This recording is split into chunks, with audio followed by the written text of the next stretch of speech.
Hi everyone, it's John Mitchell. In today's video, we're going to look at the last of our motivation theories. So remember that in the study design, there are 3 motivation theories, and the last one in this series is known as the 4 drive theory. Now, it was developed by Lawrence and Noria, so in questions, you may see it as Lawrence and Noria's motivation theory, or you may see it as the 4 drive theory. So essentially, Lawrence and Noria developed this 4 drive theory, and it states that there are 4 basic motivational needs that drive the way that all humans behave and their emotions. And so what they, in their research, they sort of found that the 4 drives they feel come from a human's evolutionary past. So as we've evolved over time, this is where they have come from. And so the 4 drives are the drive to acquire, the drive to bond, the drive to learn, and the drive to defend. And we're going to go through each one of those individually. Now, the first drive is known as the drive to acquire, and this is where individuals are driven to actually bring things into their lives. So things like material items, where they actually go shopping for clothing and other material goods. But also Lawrence and Noria found that individuals are actually driven to acquire things like status, accomplishments, and power within their lives. And so the business needs to be very aware of that. Now, the next drive is the drive to bond, and so this is where individuals are actually driven to seek strong working relationships within the business. So when they turn up to work, they feel comfortable, they feel like they belong in that workplace. So some key terms associated with the drive to bond are things like belonging, friendship, loyalty, respect, empathy, and compassion, and those types of qualities is what the individual is seeking with the drive to bond. Now, the next drive is known as the drive to learn. So this is where Lawrence and Noria found that individuals have an innate drive to satisfy their curiosity, to develop understandings of their environment. So if there's something that they don't understand, most people want to figure out why it is the way that it is and how it works. So this drive pushes individuals to collect information, to be driven to learn new things. And so the business has to really work to satisfy those particular areas. Now, the final drive in the 4 drive theory is known as the drive to defend, and this is where individuals are actually driven to defend themselves and their family, their work, their possessions or their accomplishments. And so this drive is more latent and doesn't really rear its head until the individual feels the need to actually defend themselves or their work. And so the aim of the business is to provide an environment where the employee actually doesn't feel the need to defend themselves. However, if things do happen, and so sometimes an employee's work may be criticised, for example, and they do feel the need to defend themselves or their work, then there should be processes put in place to allow them to actually defend their work or themselves or whatever it is they feel they need to defend.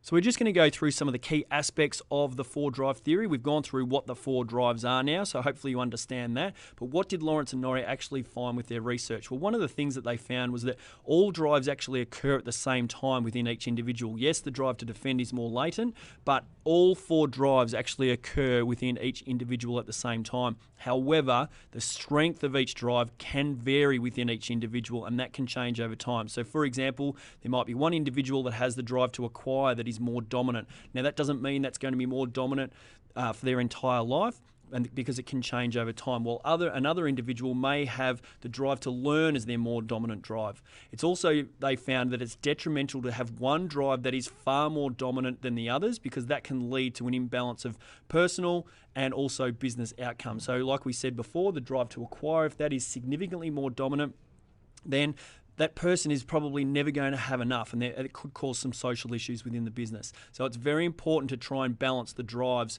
between, so that there's an relatively even balance between each of the drives within every individual.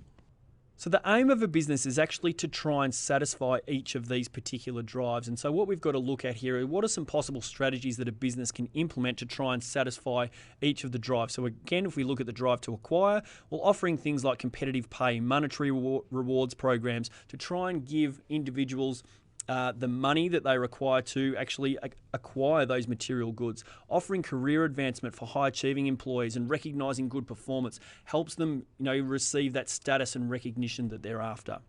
With the drive to bond, it could be really simple things like setting up support programs like mentorships, or even structuring the whole business into work teams so that it helps build relationships and collaboration. Also building a culture that values sharing amongst employees. Also creating social gatherings to try and get people to know each other.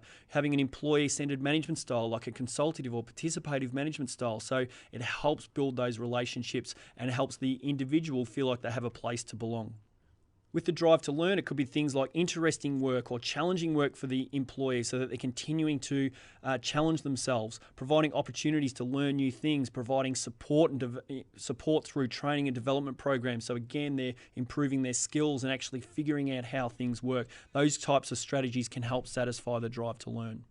Now, with the drive to defend, it could be ensuring that performance evaluations are done fairly so that the individual doesn't really feel the need to defend themselves. It could be setting clear and transparent objectives so that the employee knows exactly what they need to achieve and know exactly what they're going to be assessed against, so that therefore they know how they're going to be evaluated. It could be, if there is a need to defend themselves or their work, that there's a dispute resolution procedure put in place, or what's known as a grievance procedure, so that they have a process on how they can actually defend their work or have their grievances aired and actually dealt with fairly.